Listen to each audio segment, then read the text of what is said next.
about what's real, we're talking about our range of perception that we have, and that we actually see sort of a very small window into the universe, into our whatever, our life, our existence, because there's lots of other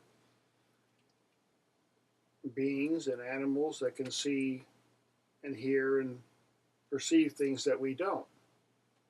So that's pretty clear. No matter how brilliant we are or really learned or smart, there's physical limits to that type of learning. Now, there's a story about what's real that I heard told a long time ago. I don't know exactly where it's from, but it's from an Indian scripture.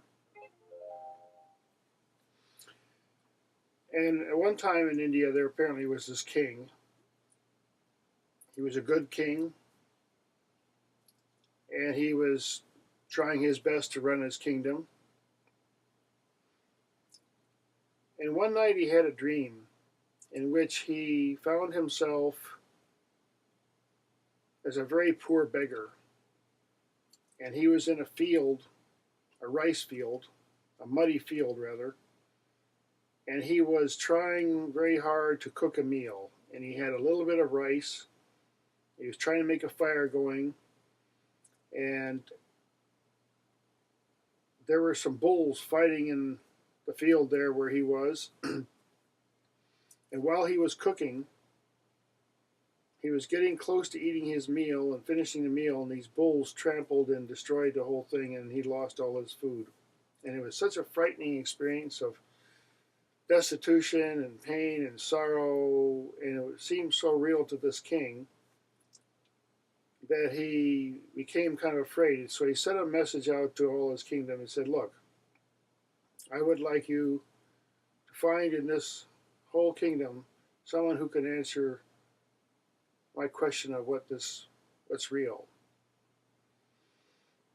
And he said, "Well, if you come and try to answer this question and I'm satisfied, then you will, there's two thrones, there's two stables, levels.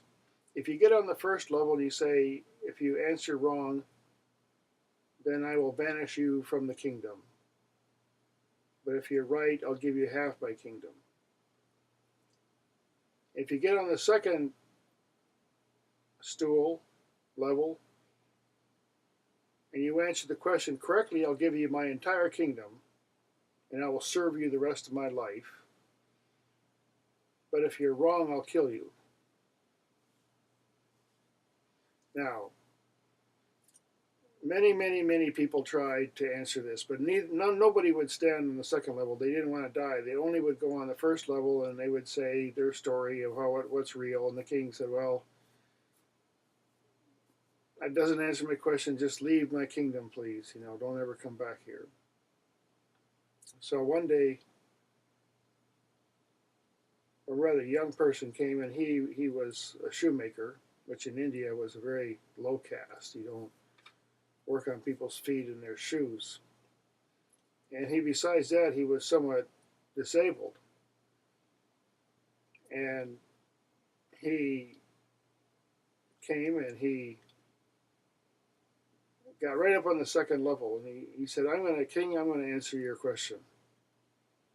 And immediately everybody in the audience there started laughing. "Oh, this cripple, he's going to look at him. He's ignorant. He's going to die. The king is going to kill him." So he turns around and he says to the king, "Okay, you have a lot of shoemakers here. All they see is my skin."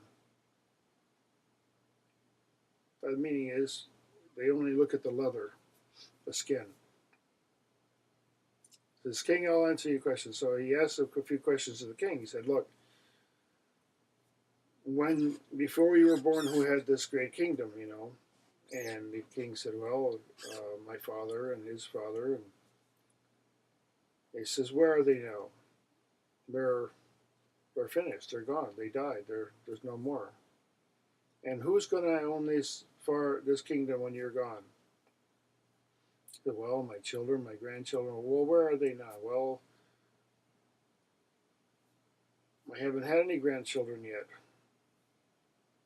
And so then this young man started explaining to the king that, look, the dream that you had, that wasn't real. Neither was this dream that you're in now, because all of them are temporary. The dream lasted a very short time. It caused tremendous emotion. It ended. And then now your life is happening. Your father's life happened. Everything is like a moving cinema. Well, it's a cinema. From one point of view, we don't look at it quite that way, perhaps. We hold on to things. But, so what happened was, this king, the man said, not only I'll tell you, but I'll show you. I'm going to show you directly. I'm going to show you what's real. I'll show you something that will be immortal. Something within yourself that was in your father, was in your grandfather, will be in your grandchildren. And that, knowing that, you'll never have fear. And so the king learned from this man, and eventually he did tell the man, said, look, I'll give you my whole kingdom. And he said, no, I don't want your kingdom. I just, listen to, practice and be a good king. And so even Buddha, supposedly he was protected when he was very young, and everybody knew, all the sages knew that, look at this young man, one day he'll see what's perishable. And he'll ask a question, and he'll want to renounce the world. And so the king protected him. One day he was out, and he saw death, and he saw disease, and he saw cripples, and so he became a great teacher. But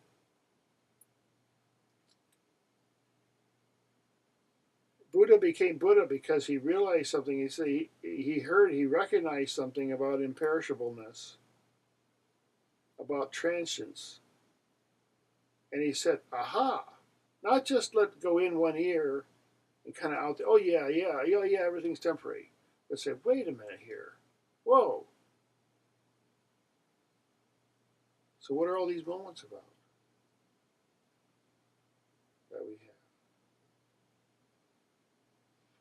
have? And as far as what's real,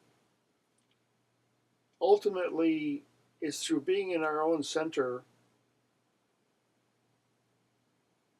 and connected with something really real within ourselves through meditation, letting go, being in a flow of existence, so that reality, whatever we need to know, whatever's important, whatever